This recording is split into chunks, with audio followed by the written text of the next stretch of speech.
Hello, everybody, and welcome. My name is Julie Mann, and I show men and women how they can live healthy, happy, sustainable lives. And I'm really delighted because today I'm joined by Laura Lane. Hi, Laura. Hi, Julie. Good to see you. So for those of you that haven't yet met Laura, she is a life success consultant and a courage coach. Sounds amazing. So there are so many things that we could talk about, Laura, and it's really hard to know where to start because you've had such an amazing career. How about we begin with your childhood? What was life like for you growing up? So I've had a very unconventional childhood. I was once asked where I was sort of birth order, and I was the oldest of two, the middle of three, the youngest of two, the youngest of three, and the oldest of four. I can't even get my head around that. Yeah. So I started I was the oldest of two, and I have a little sister, Claire. Then my parents divorced, and I got a stepbrother who's older, so that put me in the middle of three. Then my mom, my sister, and we were in a car accident. My mom and my sister were both killed, and so then I became the youngest of two. But life wasn't easy for me, living with my dad, my stepmom, and my stepbrother. And so I asked if they could send me away to boarding school, and they sent me to England. Well, they sent me to the Channel Islands, to Jersey, to live with my uncle and my two cousins for a couple of years.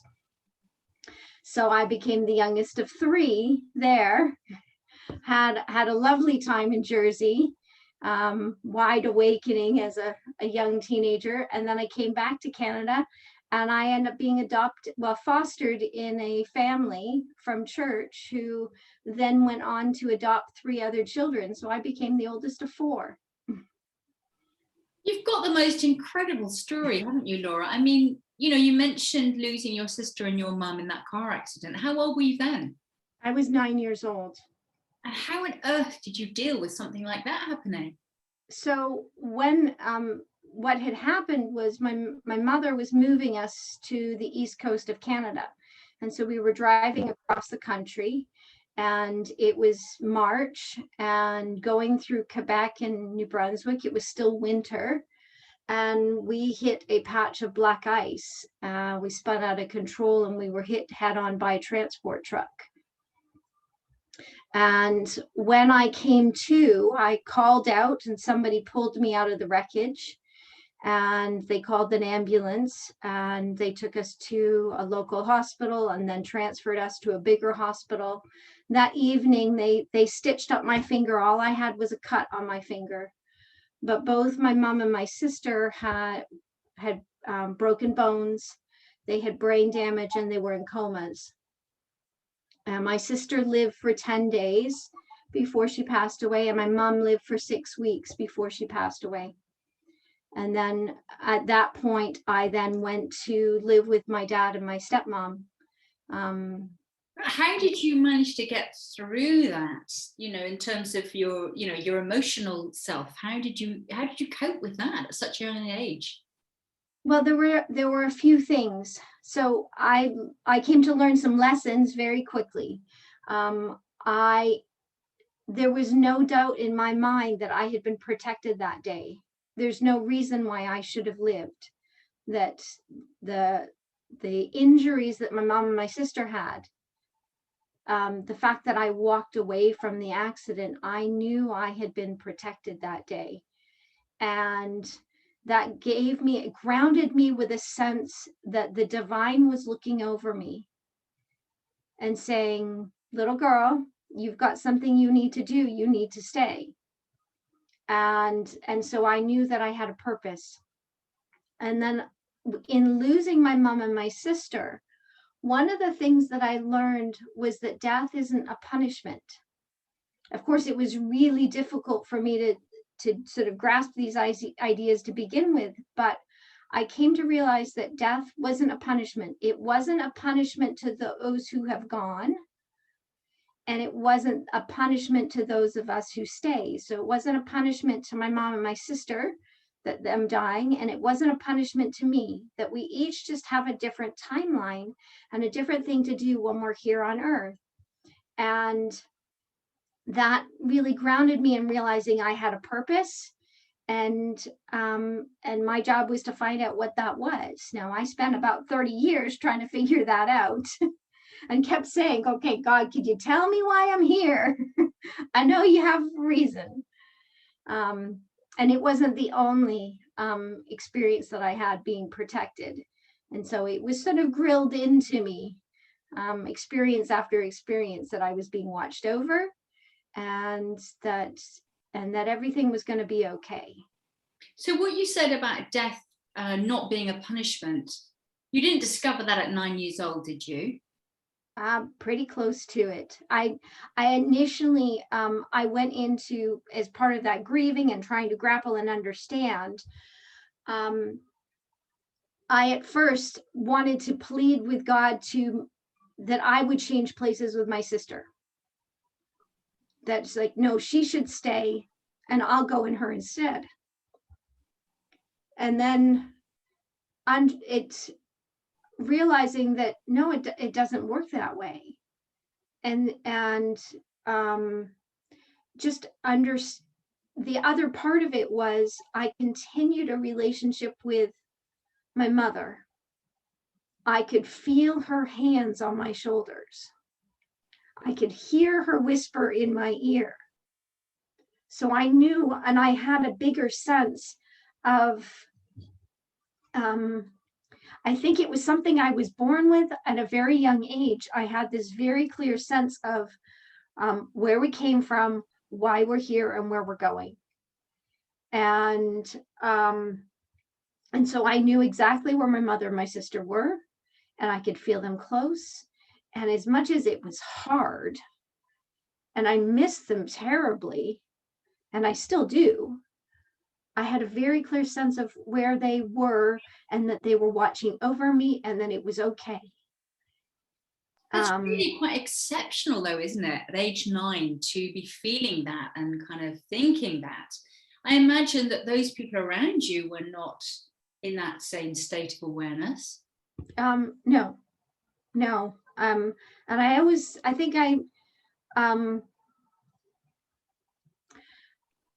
the week after the accident, so here in Canada during March, we have something called March break, in which schools take 1 week off. And it was during that time period that we were moving.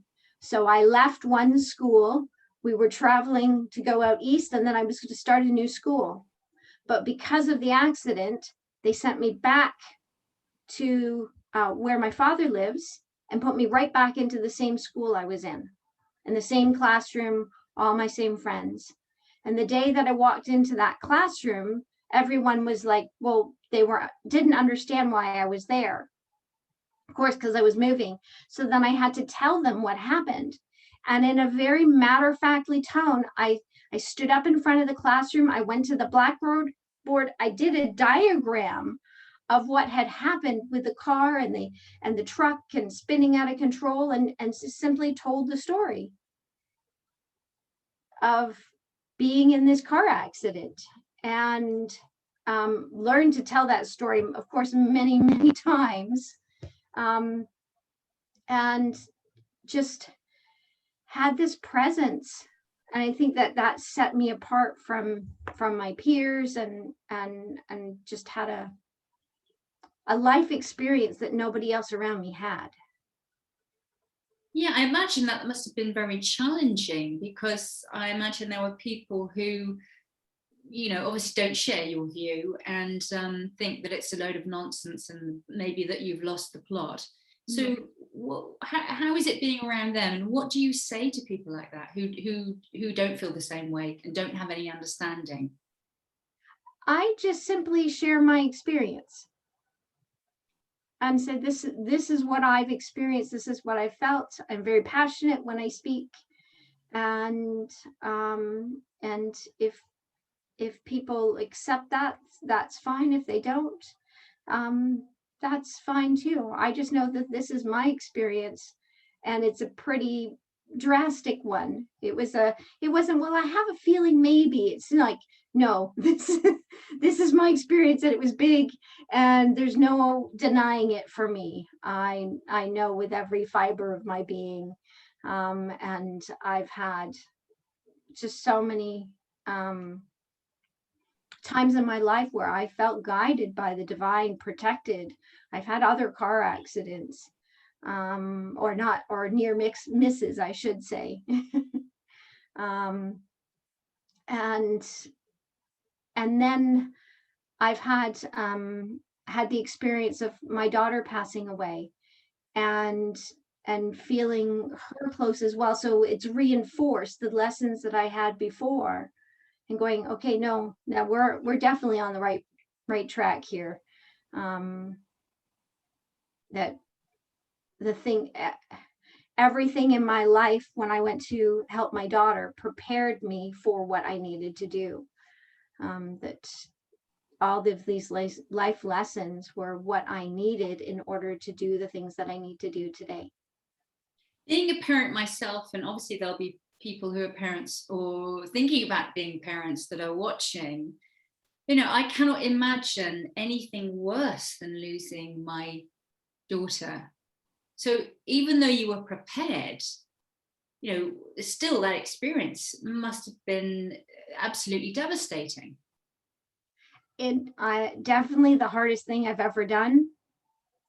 How did you get through it? Apart from your faith, was it just your faith, or were there other things? There was I really truly believe everything in my life prepared me for what I needed to do. 6 months before my daughter was diagnosed with cancer, I went and trained with Bob Proctor and became a life success consultant.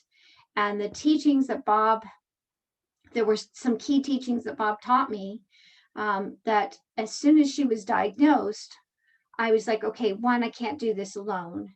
And two, all of the fear and like all of the emotions were coming up. The trying to figure out, okay, how do we handle such a big thing? And every time I went into fear, I would hear Bob's voice in the back of my mind going, fear is in response to, usually means we don't know something. And that he equates fear with ignorance. And so in order to get rid of fear, we just need to not arm ourselves with knowledge. And so that's what I kept doing is, okay, every time the fear would come up, I'm like, okay, well, what don't I know? And then I would go and seek out that information. Well, one of the questions is, I don't know that I can do this. Well, I can't do it on my own, but I can do it with other people. So that I reached out to as many people as possible to say, this is what we're about to do, and I'm going to need your help. And all the things that I wasn't willing to do for myself, I was willing to do for my daughter, so that I could be the best mom I could be. That I was like, okay, we want to support my daughter in the best way possible. Well, then I'm going to need a team behind me to do it. Wow, that's such simple advice and so powerful. I mean, if someone watching right now is feeling fearful about something, apart from arming themselves with the knowledge they need to face whatever it is they're facing and not doing it alone, are there any other bits of advice that you would give? So when my daughter she went through all of her treatments, and her tumor had shrunk 98.5%. And so we were we were like, okay, well, this next MRI, we're going to get our no evidence disease. Like we blasted it. It's going to be gone. And the doctor called and she said, I'm sorry, but we found more spots. We've found more cancer, and we don't know. We don't have any other treatment plans for her. She's really had a hard time with the treatment so far. So we don't have anything else to suggest. And I immediately went into fear, no, this is not how it's supposed to happen. We were praying for miracles, and like I went into this frantic energy of, okay, well, if this doctor doesn't have an option, then we'll go somewhere else. We'll just simply find someone else who knows. We will travel to Mexico. We'll go to Europe. We'll go wherever we need to go to find another option for her. And when I was in this energy, and of course I'm praying, and all of a sudden I got this feeling, this realization that as much as I was willing to do anything in the whole world for my little girl, it wasn't actually my fight. That this was up to Celeste. That if she felt like she would fight it, we would fight it. But this was really hard. These treatments, the things that she was undergoing was really, really hard. That if she felt like she couldn't do it anymore, that was okay too. And in that surrendering and realizing that if she felt like she couldn't do this anymore, we would just simply make every day that she had left wonderful. And that would be okay. That in surrendering to whatever outcome happens, it's going to be okay. I guess surrendering is not saying that it's fair, that it's just. It's something else totally, isn't it? Mm-hmm. Yeah. And so what I learned was the lessons I had learned with my mom and my sister. We all have a purpose in life, but we don't come to earth with, I get my 82 years, and if I don't get my 82 years, I've been cut short. It doesn't work that way. We each have a different timeline. And for some, that might be 7 years, like my little sister. For others, it might be 38, like my mother. Or for others, it might be 14, like my daughter. That is okay. So we really best make the most of what you've got. Yeah. And so So I know on your website you mentioned your list of fears to conquer. Mm-hmm.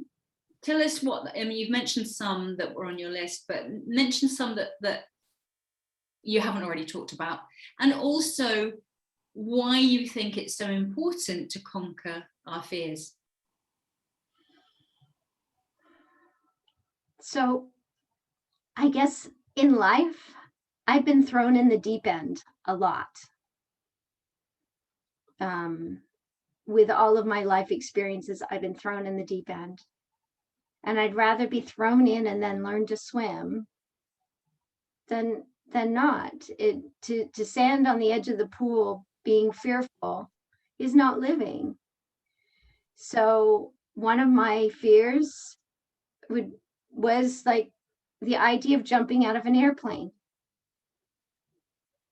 And so a year and a half ago, I signed up for a training, not just so I was strapped to someone else. I felt like that's not actually conquering my fear.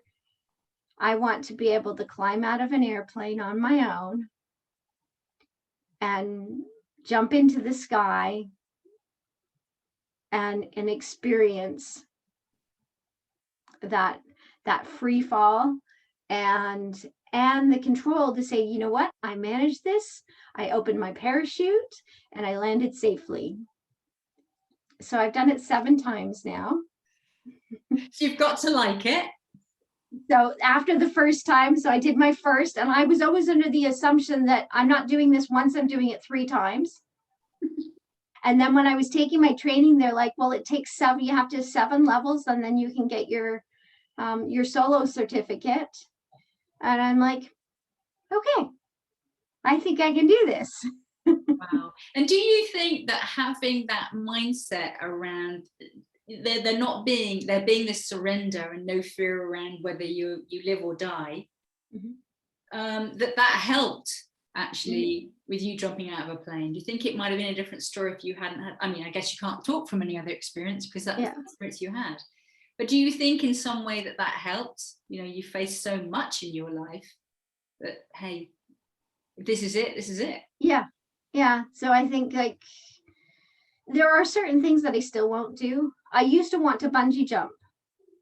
Why won't you do them? After I had children, I became much more aware of my body.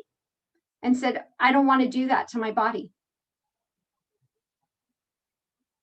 Now the jerk, and I'm like, no, I don't actually want to feel that sensation. I don't mind jumping out of an airplane, but and it's the falling down that I don't mind now. It's the jerk at the bottom with a bungee jump. I'm like, no, I don't actually want to put myself in pain. So you're constantly adding to your list, Laura? Yeah, I like to think big. I love to think big. The idea of doing big things. Now, the first time I spoke to 1,000 people, I was 16. So I don't have any fear of standing on a stage, but I still get that nervous energy. And I think maybe I'm a little addicted to that. So I guess it helps me feel alive. I love to experience things. I went zip lining and beat my husband down the it was dual lines, and he's like, I'm going to be ahead of you, and he had the weight advantage because he's heavier than me. But no, I just streamlined myself and zipped past him. He's like, how'd you do that? I'm like, I like to go fast. Brilliant. Tell us how you help people. So the gift of what everything that I've been through has taught me how to do the things I need to do with grace and ease. That when we go through difficult stuff, it doesn't have to be a constant chaotic whirlwind, and that when we can bring that presence, that grounding into our lives and the focus and the vision. So that's how I help people. I teach us 7 spiritual pillars to living with grace and ease. And those pillars are the things that have helped me to stay connected to the divine, to stay present and mindful and grateful, and recognize there's more to what I'm seeing right now. That in any situation that I'm in, when I can step back and look at the bigger picture, death is not a punishment, because I believe God loves us and that he doesn't punish us. Okay, brilliant. Why would someone come to you, Laura? And what would you say makes you different? Clearly you're different, but what do you think makes you different?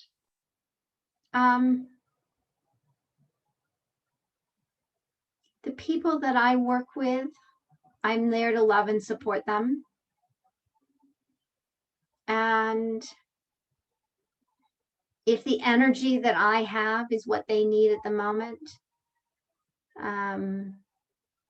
my goal is to be tuned in to inspired wisdom, to be able to share from my own experiences, to share what the heavens have to tell me. And that's why I'm here, is to simply to share and support them and love them in any way that they might need. And any resources that I have, I just want to share them with them. Like, hey, this is what worked for me. Maybe it'll work for you. I have this awesome toolbox. Beautiful. I know you've done a lot of volunteering, haven't you? Tell us about some of the differences that you've been able to make as a volunteer. So I like to get very passionate about things. Out of high school, my first job was working for Greenpeace, teaching people about the environment and fundraising for them at the time, and doing school talks and getting that taste of sharing. I then was a missionary and taught the gospel of Jesus Christ, but did the whole time I was a missionary, volunteering was a big part. And I did everything from helping out at a spay and neuter clinic, to helping to build fences, to I was in Northern California, so I wasn't in a third world country, but I was in some very poor, impoverished communities. And we helped out with an organization that provides food to homeless people and to families. I've volunteered. I saw a need a few years ago. There was a community in Northern Ontario that had been evacuated because of their water treatment plant had been contaminated, and they had to evacuate the whole 1,500 people from the community. And this was the same year as the tsunami that happened in the Indian Ocean, the earthquake that happened in Haiti, and there was Hurricane Katrina down in New Orleans. And so people were being so generous and caring, and I saw the need in this community and I saw no response. It was like this blip on the radar, but yet it was in our own backyard here in Ontario. And I just felt called to do something. And I thought, but what can I do? I'm just a mom with kids. But at the time I was selling Discovery toys. So it was kind of like doing Tupperware, only with these amazing, good quality toys. And I thought of these families, and I was imagining a family with 2, 3, 4 kids, and they're being housed in a hotel. They're impoverished to begin with. So it's not like this is a vacation. They're going to be cooped up in a hotel and not know how long till they could finally go home. And Christmas was coming. And I was imagining myself with my own 4 kids. What would I do in that situation? I'd probably feel like I was going stir crazy. So I thought, well, what we could do is I could send each family a gift package of educational toys that aren't going to break, not from the dollar store, that some good quality toys that they could entertain their children with. So I called the community. I called the band office and they said, could you tell me, we'd like to do this fundraiser. Could you tell me how many families there are, how many kids? And we'd like to put together these packages. Now, I'd never done anything like this before. I had worked for Greenpeace. I knew how to do some fundraising, but they came back and said, well, there's 100 children. And I said, okay, well, 100 children, we'll do $30 packages, wholesale, or and that's $3,000. I'm like, I've never raised $3,000 before, but I think I can do this. So I started reaching out to the community and telling them, and started to raise some money. And then the band office came back with a list of children, and there weren't 100 children. There were 488 children and 177 teenagers. And I thought, well, my $3,000, or even if I had gone for $10,000, that was not going to be enough. So, so what I did was I realized I was going to have to go bigger.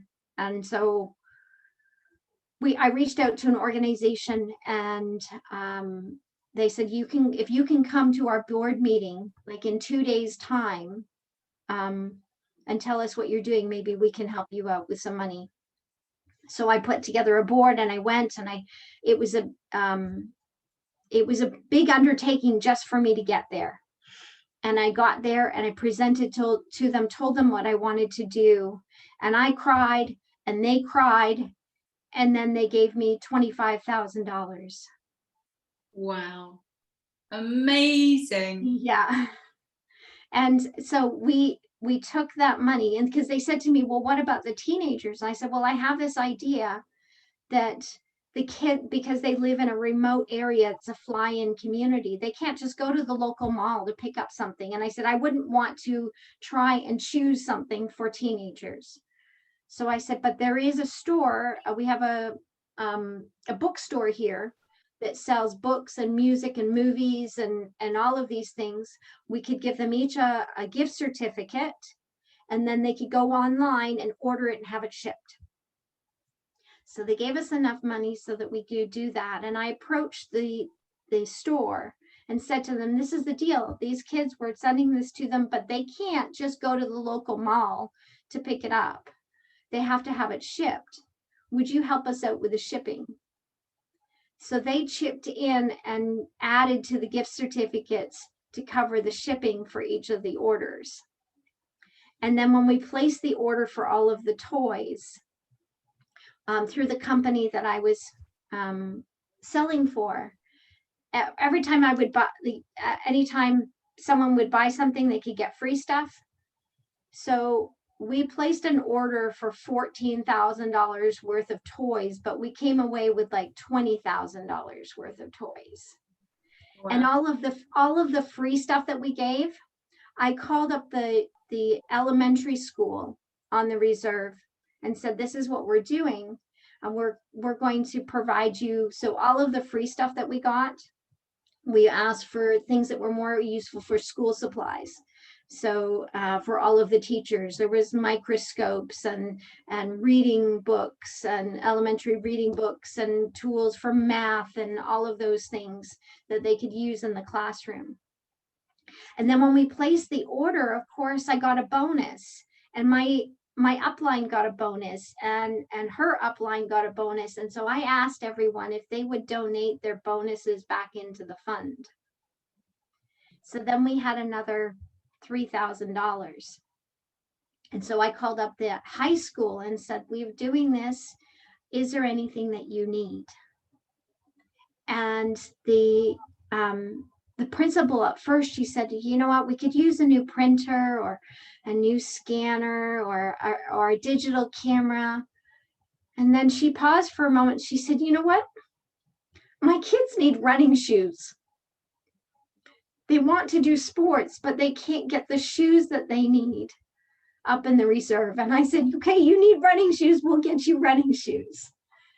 And we approached a local store, an outlet store, and said, this is what we're doing. Would you help us out? And they discounted their discount prices. So we got $100 shoes for $10. So we got something like $10,000 worth of shoes for like the $3,000 that we spent. Wow, that's so amazing. And it's just such a great example of when you feel passionate about something, you will find a way, and you don't have to do it on your own. And it's just about asking, isn't it? And when we don't ask, it's always a no anyway. I absolutely love that, Laura. So thank you for all the difference that you've made to all those people. So I know, obviously, you know, your story is extraordinary. You are extraordinary. And you've had this incredibly successful career. You've been interviewed for publications. I can understand why. You've been a guest on countless podcasts. But of all the things you've ever done in your life, what are you most proud of?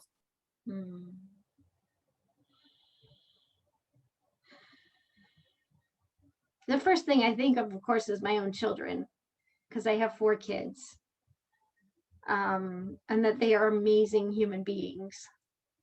I think that's what I'm most proud of.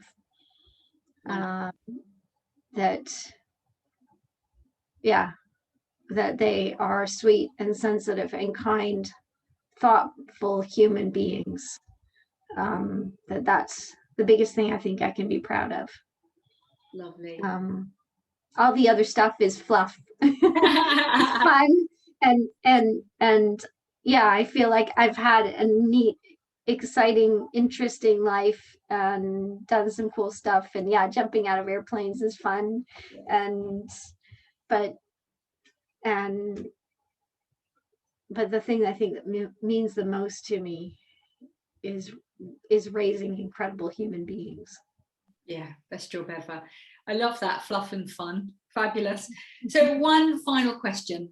When you are no longer on this planet, Laura, how would you like people to remember you? For the amount that I loved. Wow. Wow. And cared. Yeah, beautiful. I'm going to put all your links below this video, but please, everyone, check out Laura Lane and get in touch. So Laura, all there is for me to say is thank you so much for talking to us today. Thank you for this opportunity, Julie. It's been wonderful.